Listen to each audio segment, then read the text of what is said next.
আমাকে যে পাবে সে খালি মধু মধু করবে, বুঝছো? আমি একটা রসমালাই খাও খাও।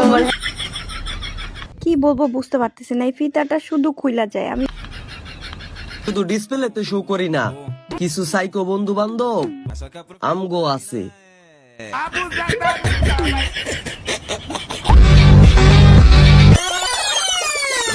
গাইস, তোমরা টাইটেল ও থাম্বনেল দেখে অলরেডি বুঝে গেছো যে আজকের ভিডিওতে কি হতে চলেছে। বুঝলে সমস্যা নাই, সবকিছু বুঝিয়ে বলবো আস্তে আস্তে। অনেক কিছু টিকটকারদের ভিডিওর পোস্টমর্টম করে দেখবো আছে কি ওই ভিডিওর মধ্যে।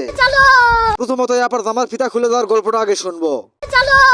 কি বলবো বুঝতে পারতেছি না, এই ফিতাটা শুধু খুইলা যায়। আমি তো পায়জামার ফিতা এটা বাঁধতেই পারি না, যতবার খুলে যায়। এবার বাঁধছি, একটু পরে দেখবো আবার মানে এই ভিডিও দেখে আমি একটা জিনিসই বুঝতে পারলাম যে সে পায়জামার ফিতা বাঁধতেই পারে না। পায়জামার ফিতা এটা বাঁধতেই পারি এই না, আপা যতটুকুই পায়জামার ফিতা বাঁধতে পারে ততটুকু দিয়ে চেষ্টা করে বাঁধার, তারপরেও তার বাঁধন থাকে না, খুলে যায়।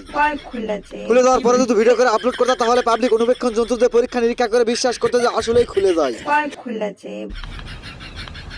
এমন একটা দেশে আমি সহবাস করতেছি ভাই, যেখানে একটা মেয়ের জামার ফিতা খুলে যায় সেইটাও মানুষদেরকে ভিডিও করে দেখায়। কি বলবো বুঝতে পারতেছি না, এই ফিতাটা শুধু খুইলা যায়। আমি তো একটু পরে দেখবো আবার একটু পরে যদি আবার খুলে যায় তাহলে খুলে যাওয়া অবস্থায় একটা ভিডিও করিও, তারপর সুন্দর করে এডিট করে ফিল্টার মারিয়ে আপলোড করিও তোমার অডিয়েন্সের মানসিক চাহিদা পূরণ করার জন্য।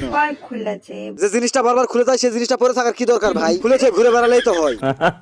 সরি আপু, তোমার একটা ভুল ইনফরমেশন দিয়ে ফেলেছি। তোমার খুলে ঘুরে বেড়াতে হবে না, জামার জায়গায় ফিতা লাগিয়ে নিও, করতে সুবিধা পাবা। মানে তোমার জামার সাথে অকাম কুকাম করার কথা বলিনি, ওয়াশরুমের কাজ সারার কথা বলছিলাম। টান দিবার খুলে ফেলবার ইউনিক লেভেলের একটা মজা ফিল করবা। ফিতা খোলাও লাগবে না, বাঁধাও লাগবে না, ওইসব ভিডিও করে মানুষদেরকে দেখাতেও হবে না তোমার কষ্টের গল্পগুলা।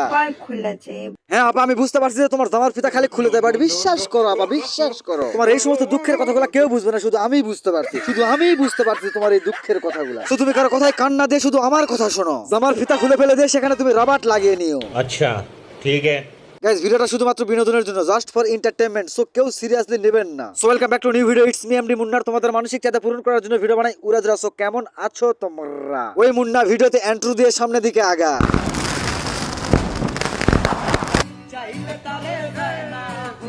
अच्छा ठीक है। আবার বডি ল্যাঙ্গুয়েজ আর লিপসিং করা গানটা শুনে মনে হচ্ছে আপা খুব পিনে আছে। আবার পিন বলতে তাই বলে তোমরা মনে করিও না যে মেয়েদের সেফ কেটিনের কথা বলছি। পিন মানে যন্ত্রণা, মানে আপা খুব যন্ত্রণার মধ্যে আছে। মানে আপার লিপসিং করা গানটা শুনে আমার মনে হইলো আর কি। গ্যাস এখন কথা ওইটা না, আপা যে এত যন্ত্রণা এবং কষ্টের মধ্যে আছে সেটা কি তাদের ফ্যামিলির লোকজন জানে? মানে আমি বলতে চাচ্ছি আপার বাবা মা কি জানে যে তার মেয়ে এত পরিমাণে কষ্টের মধ্যে আছে? এদিকে আবার আপার বুকের মধ্যে মেলাও লেগেছে, মানে কষ্টের মেলা। ওই মেলাতে আমি যাবো আমার বন্ধু বান্ধবদের নিয়ে ঘুরতে, সাথে আমার বর্তমান গার্লফ্রেন্ডের জন্য নিয়ে আসবে চুরি কিনে। আপা তাড়াতাড়ি আপনার বুকের ভিতর লেগে থাকা মেলার লোকেশনটা আমার কমেন্ট বক্সে দিয়ে দেন। গাইস, এখন আমরা এই আপুরে কিছু উপহার দেওয়ার চেষ্টা করব। শুধু ডিসপ্লেতে শো করি না, আচ্ছা তারপর? কিছু সাইকো বন্ধু বান্ধব আমগো আছে। সাইকো বলতে নেশা মেশা করে ডেন্ডি মেন্ডি খাই সেই সমস্ত ছেলেগুলা, তাই না রে? মানে ওই সমস্ত বন্ধু বান্ধব গুলা তোমারও আছে? মানে ভালো ভালো ভালো ভালো ভালো খুব ভালো, ওই সমস্ত বন্ধু বান্ধব গুলা থাকা খুবই ভালো। ওর স্টাইল রে পুরাই সাবরি নাম্বার 1 মনে হচ্ছে সালমান খান। ওরে সরি সরি সরি, ক্যাটরিনা খান। সরি আবার ভুল হয়েছে রে, ক্যাটরিনা খান হয় না, ক্যাটরিনা কাইফের মতন। শুধু ডিসপ্লেতে শো করি না, কিছু সাইকো বন্ধু বান্ধব আমগো আছে।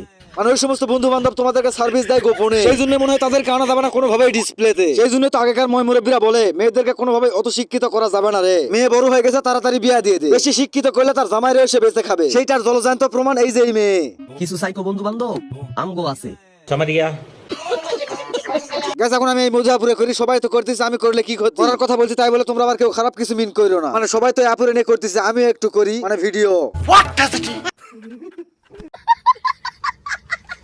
তোমরা যারা মানে আমি দশ করছো, তোমাদের আমি বালতিও দাম দিই না। এইটা কোনো কথা ভাই? আমরা যারা গুণ্যমান্য জঘন্য ব্যক্তি মনে করে এতটাই সম্মান করি যে তারা ডক্টর ইউনূসের পরে প্রধানমন্ত্রীর সিটটা দিতে চাইছিলাম তারে, যাতে বাংলাদেশের প্রত্যেকটা পুরুষকে ভালোভাবে সার্ভিস দিতে পারে। আর বাংলাদেশের মানুষ যে শশা খাওয়া বন্ধ করে দিয়েছে সেই শশা খাওয়া যেন সে চালু করে, মানে প্রধানমন্ত্রী হওয়ার পরে। সে কিনা বলতিছে তোমাদের আমি বালতিও দাম দিই না। তার এরকম কথাবার্তা কি আসলে দেশের লোকজন ডিজার্ভ করে? বিষয়টা হচ্ছে ওইটা না, দেশের লোকজন এই মধু আপারে চিনতে পারে না, সেই জন্য এই মধু আপারে খারাপ ভাবে প্রমোট করতেছে দেশের কিছু ইউটিউবাররা। তোমরাই বলো কার এত বড় পাওয়ার আছে যে বান্ধবীর বয়ফ্রেন্ড কেউ খেয়ে দেয়? তোমরাই বলো কার এত বড় পাওয়ার আছে যে বাংলাদেশ থেকে শশা কেউ বয়কট করে ফেলায়? তোমরাই বলো এত বড় সাহস কার আছে যে কিনা পরপর 3টা লিংক ভাইরাল করে ফেলায়? মানুষ একটা লিংক ভাইরাল করতে পারে না, আর সে পরপর 3টা লিংক ভাইরাল করেছে। এই মধু আপার অবদানগুলো কি দেশের লোকজন বুঝবে রে?